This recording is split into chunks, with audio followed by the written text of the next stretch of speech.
내가 무슨 말이냐면, 내가 치과를 너무 무서워해, 아니면 아픈 게 너무 싫어, 그럴 때는 해야죠.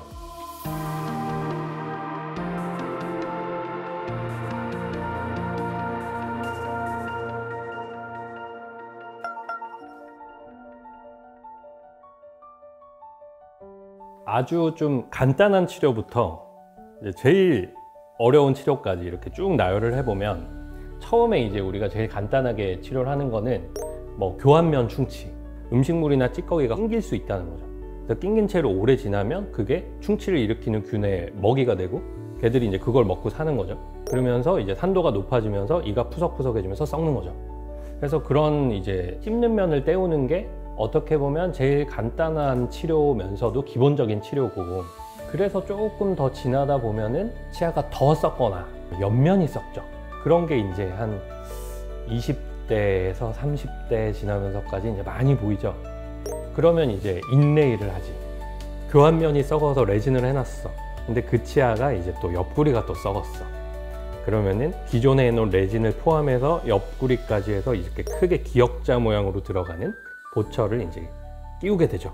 여기서 조금 더 진행이 돼서, 아까는 제가 골짜기 부분, 들어간 부분만 얘기했잖아요. 근데 튀어나온 부분까지 또 뭔가 막 망가졌어, 썩거나. 그러면 이제 이럴 때는 온레이, 인레이는 들어가는 거고 온레이는 얹히는 거죠.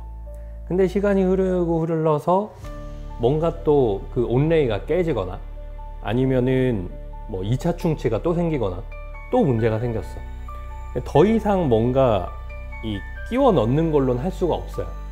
그러면은 이제 그 다음에 등장하는 게 이제 크라운, 씌우는 거죠. 씌우는 거는 여러분 이제 언더컷이라 그래서, 이를 씌우는 건 항상 위에서 들어가야 돼요. 이렇게 생겼으면 씌울 수 있어요? 못 씌우지. 이렇게 생겨야 씌울 거 아니에요. 그럼 무슨 얘기냐면 치아 삭제량이 꽤 된다는 거지, 아무리 조심해도. 왜냐하면 모양을 이렇게 만들어야 되거든. 이제 크라운 치료하고 신경 치료까지 하고 크라운까지 해놨는데 뭔가 문제가 또 생긴다. 마지막 단계, 임플란트밖에 없습니다.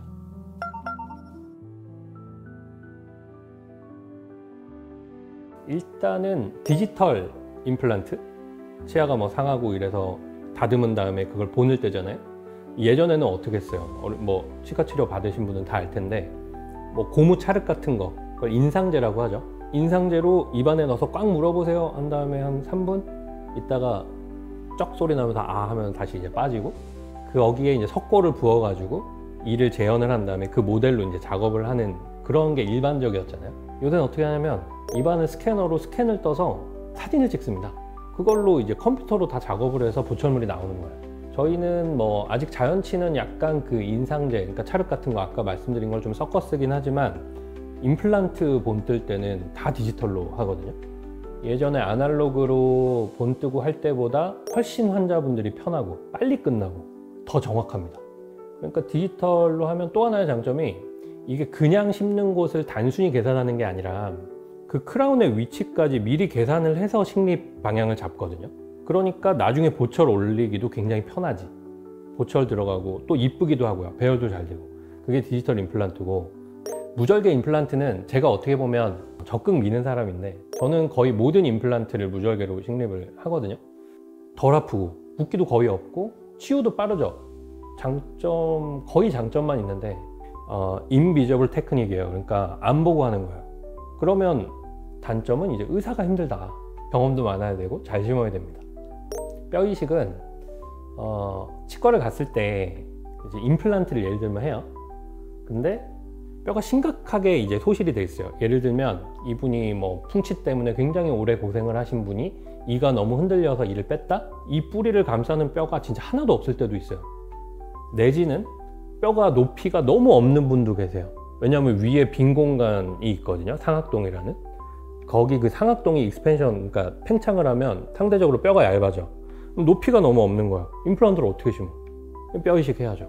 그게 뼈 이식 임플란트고, 뼈 이식을 하는 경우 안 하는 경우는 CT를 찍어 봐야만 명확히 알 수 있다.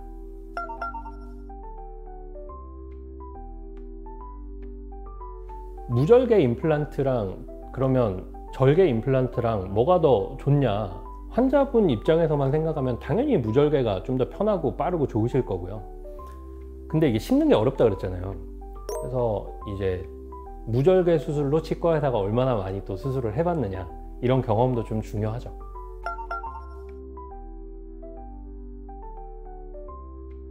디지털의 장점은 아까도 설명드렸지만 수술이 빨라요.